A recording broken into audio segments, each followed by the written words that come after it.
მადლობა ნათია შესაძლებლობისთვის. სულ შორიდან დავიწყებ. ჩვენ როტერდამში მქონდა შესაძლებლობა კონგრესზე სიტყვით გამოსვლის გარდა რომ პარალელურად გაგვემართა შეხვედრები ევროპარლამენტარებთან, მათ შორის სხვადასხვა აღმასრულებელი ხელისუფლებების წარმომადგენლებთან. დღეს ჩვენ უკვე როგორც თქვით, ვიმყოფებით ბრიუსელში, დღეს განმავლობაში მქონდა შეხვედრები, გაგრძელდება ხვალაც. რისი თქმაც დიდი სიამოვნებით ახლა მე მინდა აქ და აქედან ნათია კიდევ უფრო მკაფიოდ ჩანს, რომ ევროპამ დაასრულა რუსეთთან მიმართებაში ევროპული ლოიალური ეპოქა. ეს ხელშესახებად ჩანს, ამაზე საუბრობენ უკვე დაუფარავად პუტინის მხრიდან უკრაინაში გაჩაღებულმა ომმა მისდა საზიანოდ უახლოეს ისტორიაში უპრეცედენტო ერთობა და კონსენსუსი ჩამოაყალიბა ევროატლანტიკური სივრცის ორ სუბიექტს შორის, ამერიკის შეერთებულ შტატებსა და ევროპას შორის, რაც პრაქტიკულად უჩვეულო იყო და ბევრი საკითხი მნიშვნელოვანი, მათ შორის საერთაშორისო დონეზე უახლოეს წარსულში ამაზე მოწმობდა, თუნდაც ის რაც მოხდა 2008 წელს საქართველოში, როდესაც 20% წაგვართვა პუტინმა და მომჯერა ეს ყველაფერი არის დროებითი, მას შემდეგ რაც ყირიმი გადაყლაპა, მას შემდეგ რაც მიიტაცა დონბასი, ბევრი სახელმწიფო ევროპაში განსხვავებით ამერიკის შეერთებული შტატებისგან არ თვლიდა მათთვის ძალიან სერიოზულ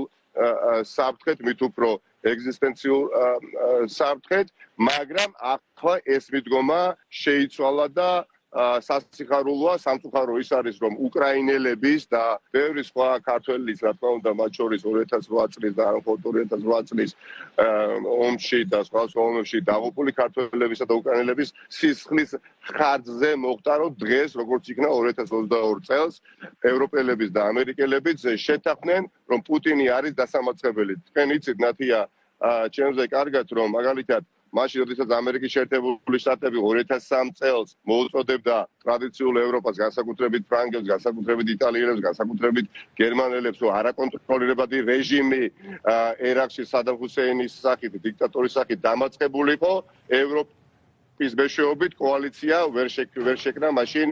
ჯორჯ ბუშმა, ხო? იგივე ხდებოდა, როდესაც ამერიკის შეერთებული შტატების პრეზიდენტი ხმალაღებული იბრძოდა, რომ გასადენი ჩtildeონაკადი 2 არაშენებულიყო, ევროპელები ამას საფრთხედ არ აღიქვამდნენ, პირიქით ისინი იყვნენ ძალიან ლოიალურები, შედეგად მიიღეს რა, რომ ევროპა გახდა ძალიან დამოკიდებული რუსულ ენერგომატარებლებზე, მაგრამ აი დღეს მოვედით იქ სადაც ვართ, მთელი ცივილიზებული სამყარო შეთანხმებული არის, რომ პუტინი უნდა დამარცხდეს და სად ვართ ჩვენ ამ დროს? ჩვენ ვართ იქ, სადაც ალბათ არ უნდა ყოფილიყავით ჩვენი ხელისუფლების როლი რომ არა უმნიშვნელოვანესი. მე აქ დავწმუნდი საბოლოოდ, რომ ჩვენი გაწევრიანების საკითხი ამ ეტაპზე კიდევ უფრო დაახლოების საკითხი ევროკავშირთან კითხვის ნიშნის ქვეშაც არ იქნებოდა, ნათია, რომ ბოლო წლებში ხელისუფლებას აღებული ვალდებულებები უბრალოდ შეესრულებია. ერთ დროს მართლაც ჩემპიონები, ერთ დროს მართლაც მოწინავე სახელმწიფო ჩვენი მიხეილ სააკაშვილის და ნაციონალური მოძრაობის მეცადინეობით და მეთაურობით, ხო, აღმოსავლეთ პარტნიორობის ფორმატში ვიყავით ლიდერები და დღეს ვიქეცით აუთსაიდერებად და ეს ყველაფერიც აქ არ იმალება და ძალიან დიდი გულდაწყვეტით არის ნათქვამი ყველა პრაქტიკულად ადმინისტრაციულ ოფისში და შენობაში. რატო დავიწყე აქ ასე შორიდან, ნათია? გეოპოლიტიკური კონტექსტის გათვალისწინება უწევთ ჩვენს ევროპელ სტრატეგიულ პარტნიორებს. ამის გათვალისწინებით და აქედან გამომდინარე, რა გადაწყვეტილებას მიიღებს მიუხედავად იმ ყველაფრისა, რასაც ქართული ოცნება ახორციელებს ბოლო წლების განმავლობაში, განსაკუთრებით სულ აგერ რამდენიმე თვის წინ და სულ რაღაც 2 კვირის წინ, როცა ნიკა გვარამია დააკავეს, რთული სათქმელია, მე ვფიქრობ, რომ გეოპოლიტიკური კონტექსტის გათვალისწინება არის ის მნიშვნელოვანი ფაქტორი, რომელმაც ჩვენ არ უნდა დაგტოვოს ამ ისტორიული შანსის მიღმა. სხვაგვარად და რას ველით ნიკა თქვენ ხო უამრავი შეხვედრა გქონდათ არა მხოლოდ იპიპის წევრებთან ვიცი რომ შეხვდია და ანა ფოტიგას ასევე სვენ მიქსერს რომელიც არის სოციალისტური ფრაქციის წევრი იმ სოციალისტების რომელიც არის პარტნიორი ქართული ოცნების რასაჯუկნებით შენი ყავდა ჩართვაში მანამდე მან მე თქვა ჯერ ზუსტად რა შეიძლება იყოს შეთავაზება მაგრამ თქვენ რა შთაბეჭდილება დაგვრჩათ რა შეიძლება მივიღოთ და კიდევ ერთი თემა ნიკა აქვე გკითხავთ ბარემ როდესაც ლაპარაკია იმაზე რომ ჩვენ უნდა მივიღოთ კანდიდატის სტატუსი ვიცით რას ვაშავებთ მაგრამ მოდით მიიღეთ პოლიტიკური გადაწყვეტილება და ქართულ ხალხს გაუკეთეთ ეს საჩუქარი საუბრობთ თორე თქვენ პირობითობაზე რომ ქართულ ოცნებას ეხლა ხელისუფლებაში კი არის მაგრამ თუ კი მიიღებს კარგ ჩანაწერს საქართველოსთან დაკავშირებით აუცილებლად მოყვეს ამას პირობები რა პირობები უნდა შეასრულოს ივანიშვილის ხელისუფლებამ თორე ის მიიღებს ამას როგორც საჩუქარს და საკუთარ პოლიტიკურ წარმატებად გააფორმებს და მე გააგრძელებს იგივეს აი ეს თუ არის მკაფიოდ თქვენი მხრიდან გამოკვეთილი და დაყენებული ასე საკითხი იცით ჩვენ აქ დიახ მადლობა ამ შეკითხვის პირველ რიგში არ დაგიმალავთ ყველა შეხვედრა იწყებოდა მთავრდება უპირობო მხარდაჭერით ამ პროცესისა ჩვენი მხრიდან მიუხედავად იმისა რომ ფიზიკურად და პერსონალურად მსხვერპლები ვართ ხომ მაგრამ ჩვენი საკითხი იმ უდიდეს ისტორიულ შანსთან მიმართებაშიც კი უნიშნელოა ჩვენ ვცდილობთ რომ აუხსნათ ჩვენს პარტნიორებს რომელთაც ძალიან კარგად ესმით ნათია რომ შესაბამისი კრიტერიუმების შესრულება და დაკმაყოფილება ჩვენმა ხელისუფლებამ ამ შემთხვევაში ქვეყანამ ვერ შეძლო ეს ხომ ის შესაბამისი კრიტერიუმები რომელიც წლების წინ ჯერ კიდევ კოპენჰაგენში 1993 წელს შემუშავდა და ამა თუ იმ კრიტერიუმს თუ კი დააკმაყოფილებს შენ თვითონ ნაბიჯით შესაბამისი ეტაპებით წინ მიიწევ ევროკავშირისკენ გასაგებია თქვენი შეკითხვის დატვირთვა მაგრამ მე ვფიქრობ მიუხედავად იმისა რა ვერაგი რეჟიმიც არ უნდა კონდეს ახლა ჩამოყალიბებული ქართულ ოცნებას ბიძინა ივანიშვილის სახით თუ კი რამე არ აწყობს ახლა ბიძინა ივანიშვილს არ აწყობს კანდიდატის სტატუსის მიღება ვინაიდან კანდიდატის სტატუსის ქვეშ ყოფი სახელმწიფო კიდევ უფრო მაღალი მონიტორინგის ქვეშ ექცევა დასავლელი პარტნიორების მხრიდან და ფასადური რეფორმების გატარებით იგი ნამდვილად ფონს ვერ გავა ჩვენ აქვე შევახსენებდით თქვენს მაყურებელს რომ ეხლა ქართულ ოცნებას ამ შესაბამისი აპლიკაციის გასაწევრიანებელი აპლიკაციის შევსება არც კი უფიქრია რომ არა მოლდოვა რომ არა უკრაინა რომლებიც თავის დროზე შეავსეს სულ რაღაც რამდენიმე თვის წინ და ის დემონსტრაციები რომელიც გაიმართა რუსთაველის განძილზე ქართული ხალხის ნება დიახ არ ეკროდა თუმცა ყველაზე მნიშვნელოვანი ჩვენ რაც უნდა გვახსოვდეს არის შემდეგი ცივილიზაციური არჩევნები კეთდება არა მთავრობების მიერ არამედ ხალხების მიერ. კი ბატონო, ჩვენ შეგვეშალა, კი ბატონო, არასწორი არჩევანი გაკეთდა თავის დროზე, რის შედეგადაც ქართული ოცნება მოვიდა მართვის სადავეებთან და ამ შედეგებს ჩვენ ახლა ვიმკით და ისტორიულ შანსს ვხვდებით აბსოლუტურად მომზადებლები, მაგრამ ჩვენზე კიდევ უფრო ბევრად დიდი გამოცდილების დემოკრატიულ სახელმწიფოს ხალხებს მოსვლიათ იგივე შეცდომა კიდევ უფრო მაღალი დამოუკიდებლობის ტრადიციის მქონე სახელმწიფოებს მოსვლიათ ეს შეცდომა, მაგრამ ეს შეცდომა ამავე ხალხს გამოუსწორებია და მე დარწმუნებული ვარ რომ გადაწყვეტილებას რომელსაც მიიღებს დასავლეთი აუცილებლად იქნება ქართველი ხალხის ინტერესის გათვალისწინებით. ჩვენ ძალიან კარგად ვიცით რომ ეხლა ევროკავშირი არ არის ეხლა არც კონფედერაცია, არც ფედერაცია, ეს უფრო რაღაცა ასოციაცია სახელმწიფოების, სადაც ჭირს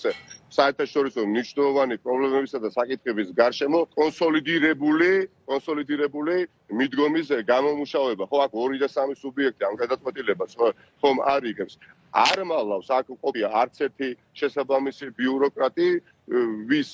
მნიშვნელობაზეც აქ ეხა საუბარს აღარ დავიწყებ, რომ ჩვენ გვაქვს სერიოზული პრობლემები. და უხარიათ ნამდვილად რომ ოპოზიციის წარმომადგენლები ჩვენ აქ ახლა ამ დღეებში, ამ მნიშვნელოვან დღეებში, პერიოდში დავდივართ და არ საუბრობთ თუ რა ცუდი არის ხელისუფლება ეს ისედაც ჩვენზე კარგად იციან რამე თუ და ეს ხელისუფლების თავდასხმაზე როგორ რეაგირებენ ნიკა ეს არის საინტერესო იმიტომ რომ ისინი აკრიტიკებენ მარტო IPP-ს კი არა ამ ყველაზე დიდ ევროპულ პარტიას რომლის ხმების გარეშე არაფერი არ იქნება არამედ აკრიტიკებენ მაგალითად ორგანიზაციას SEPS კვლევით ორგანიზაციას არასამთავრობოს რომელიც ევროპული პოლიტიკის კვლევის ცენტრია და საქართველოში მიმდინარე მოვლენებს დიდი ხანია აკვირდება ხომ და მათი შეფასებები ეს დიდ გავლენას ახდენს მათ შორის ევროინსტიტუციების გადაწყვეტილებებზე დიახ, აქ დანახული არის მათი ქმედება ისე, როგორც აქ ბიძინა ივანისთვის ჩაფიქრებული. გასაგებია, მეტაფორულად ერთ მაგალითს მოვიყვან. მე თუ მინდა გავხდე ნათია გოგსაძეს სტუმარი, ხო, და მიმასპინძლოს ნათია გოგსაძე, შეუძლებელია ვიზიტამდე მე ნათია გოგსაძე პერსონალურად ვაკრიტიკო და თავს დავეცხრა, ხო? აი გავს შემთხვევასთან გვაქვს საქმე უკვე საერთაშორისო დონეზე, როდესაც აღარ დარჩა წამლად ერთი ევროპელი გავლენიანი პოლიტიკოსიც კი, ვინც არ მოექცა ქართული ოცნების კრიტიკის დამსახურებელი კრიტიკის ქვეშ და ამ ყველაფერს ისინი ხედავენ და გრძნობენ, რომ ეს ყველაფერი განგებათაც კეთდება. და რაღა დაგიმალავთ, რა თქმა უნდა, ჩვენ ამაზე ვსაუბრობთ, ვუხსნით, რომ ეს ყველაფერი შემთხვევითობას არ უნდა მივაწეროთ. ქართული ოცნების ინტერესი არის, რომ ჩვენ არ დაუახლოვდეთ ევროკავშირის დიდ ოჯახს, არამედ რაც შეიძლება დავშორდეთ მას და ამით უარი თქვათ ჩვენს ევროპულ დასავლურ პერსპექტივებზე და მისწრაფებებზე. ამიტომ დარჩენილ სულ რაღაც სამ კვირაში ვფიქრობ, ყველა იმ ადამიანის ჩართულობას ექნება ძალიან დიდი ფასი, ვისაც აქვს რაიმე სახის კონტაქტი ბრიუსელში და სხვა ევროკავშირის წევრ სახელმწიფოების დედაქალაქებში. მე მჯერა რომ დამოკიდებულება ამ წუთას ქართული ხალხის მიმართ არის სწორად ჩამოყალიბებული და ქართული ხალხის ნების უგულებელყოფა არ მოხდება და ის ფაქტორი, რაზეც თქვენ ისაუბრეთ, რომ იმ შემთხვევაში თუ კი ჩვენ მივიღებთ კანდიდატის სტატუსს, მაშინ როდესაც მართლმსაჯულება უკეთესის იმედსაც კი აღარ ტოვებს, ეს რაიმე სახით წაახალისებს ბიძინა ივანიშვილს, აქ მე ვერ დაგეთანხმებოდით, ვინაიდან ეს ყველაფერი აქ იციან ზედმიწევნით კარგად და დასკვნები, რომელიც გაკეთდება მათ შორის წერილობით, ეს არ იქნება 2 და 3 წინადადებაში გამოხატული, ყველაფერი იქნება შავი თეთრზე დაწერილი და ქართულ ოცნებას მოუწევს გამადიდებელი შუშის ქვეშ მოქმედება. ჩვენ ახლა ვართ მდგომარეობაში, სადაც ამ წუთას ქართული ოცნების გამო ძალიან გაუჭირდება ნებისმიერ თქმა იმ გარანტირებულად, რომ მივიღებთ კანდიდატის სტატუსს. მაშინ როდესაც მოლდოվել ჩვენს პარტნიორებს, უკრაინელ ჩვენ პარტნიორებს არც კი ველაპარაკებით, არც კი ვიმჩნეთ, რომ არსებობს ქალბატონი სანდუ, არც კი ვიმჩნეთ, რომ არსებობს ბატონი ზელენსკი და მისი გმირი ხელისუფლება, ხომ? თითქოს არ არსებობს, თითქოს საერთო ინტერესი არ გქონდეს ჩვენ ძდილობის გამო აქა-იქ მიდიოდნენ. რასაც ჯუკნევიჩიანი ახსენებს ქართულ მეომრებს უკრაინაში, რასაც საქართველოს ხელისუფლება არ აკეთებს, ის ამბობს, რომ საქართველოს სახელისთვის ახლა ეს ადამიანები თავისი სისხლით იბრძვიან. დიახ, და ერთი საკითხი მინდა აუცილებლად თქვენს ეთერშიც ვახსენოთ. კი ბატონო და დავასრულოთ ნიკა ამის შემდეგ. დიახ, საუბრობ. იცით რა არის? არის ძალიან სრულ წარმოდგენა შექმნილი ქართული ოცნების მხრიდან წლების განმავლობაში, რომ ქართულ საზოგადოებაში, მართულ მათ შორის პოლიტიკურ საზოგადოებაში თუ კი რაიმე პრობლემები არსებობს, ეს პრობლემები გამომდინარეობს პოლარიზაციიდან. რაც არის მცდარი, რბილად რო ვთქვათ, ისეთივე მცდარი დამოკიდებულება, რომელიც თავის დროზე იყო საქართველოსთან დაკავშირებით 2008 წელს დაიწყო თუ არა საქართველოს ომი, ხო? და როდესაც ჩვენ ვუხსნით ჩვენს მეგობრებს, რომ ეს ყველაფერი რეალობას არ შეესაბამება და რაში უნდა აწყობდეს ქართულ ოპოზიციას პოლარიზება, პირიქით თუ რამე გვაწყობს ქართულ ოპოზიციას და საზოგადოებას, რომელსაც ცვლილებების სურს, გვაწყობს ნორმალური სტაბილური პოლიტიკური ცხოვრება. და აი ამ ყველაფერს ქართული ოცნება შესაბამისი აი აქ წარმომადგენლობა საელჩოს და მათი პოლიტიკური ხელმძღვანელობაც ცდილობენ ამ გზავნილებით გადმოათამაშონ ბრალეულობა ქვეყნის წარუმატებლობისა ოპოზიციაზე, მაგრამ მე დავჭერშტაბეჭილება, რომ საქართველოში პოლიტიკური წრეების რიგი წარმომადგენლები უფრო ღელავენ იმ ქართული ოცნების წარმართულ პროპაგანდაზე, რომელიც გულისხმობს, რომ თითქოს ოპოზიციის ბრალი შეიძლება გახდეს, რომ კანდიდატის სტატუსი ვერ მივიღოთ, ვიდრე ეს ხდება იქ, სადაც გადაწყვეტილებები მიიღება. აქ უბრალოდ სასაცილოთაც არ ყოფნით, როგორ შეიძლება ოპოზიციამ მიიღოს ბრალეულობად ის რომ ვერ წავიწიოთ ერთი ნაბიჯით წინ, როდესაც პირიქით დავდივართ და პრაქტიკულად ვევედრებით რომ ქართული ოცნება ცოტა ხნით დაივიწყონ, ჩვენ გაუძლებთ ყველა ტიპის გამოწვევას, გაგვიძლია მიხეილ სააკაშვილიც აუცილებლად გადარჩება და გათავისუფლდება, ნიკა გვარამია აუცილებლად გათავისუფლდება, მინდა ვისარგებლო თქვენი ეთერი და მიშა მოვიკითხო, ვუსურვო მას ჯანმრთელობა და მალე გათავისუფლება და მინდა ვუსურვო ძალიან სწრაფად გათავისუფლება ასევე ნიკა გვარამიას. ციცით და ბოლოს დავასრულებ. ჩვენ არ უნდა დაგვავიწყდეს რომ რაც უფრო რთულია წინაღობები, რაც უფრო რთული არის ის ბარიერები, რომელსაც უნდა გვერდი აუვაროთ, ხო ან გადავლახოთ, მით უფრო დიდი და მყარი იქნება გამარჯვება, რომელსაც მოვიპოვებთ. ეხლა ფსიქოლოგიური ბრძოლა არის სადაც არ გვაქვს ჩვენ მოდუნების და გამოფითმის შესაძლებლობა. ეს არის ის, რაც ქართულ ოცნებას სურს, რომ დეზორიენტირდეს ოპოზიცია, საზოგადოებრივი ჯგუფები, ერთმანეთს ვაბრალებდეთ, ერთმანეთს ვადანაშაულებდეთ იმაში თუ რა ცუდ დღეში ჩაგვაგდო ბიძინა ივანიშვილმა. არც ნიშანი არის მოსაგები არავიზე, ვინც არჩევანი გააკეთა 2012 წელს და დღეს პოზიცია შეიცვალა და დღეს ვიდგას გვერდში როგორც ნამდვილი ქართველი პატრიოტი, ერთობას შეუძლია ბიძინა ივანიშვილი კი არა, ყველაზე სასტიკი დიქტატორის დამარცხებაც კი, რომელიც დამარცხებულა და აგერ მარცხება პუტინის სახითაც და ეს ყოველ დროის საკითხი. დიდი მადლობა ნიკა. ნახოთ წარმატებები თქვენ და ჩვენს ქვეყანას. დიდი მადლობა, ეს იყო ნიკა მელია, რომელიც ბრიუსელიდან გვერდებოდა როტერდამის შემდეგ ის გაემგზავრა ევროპარლამენტში შეხვედრების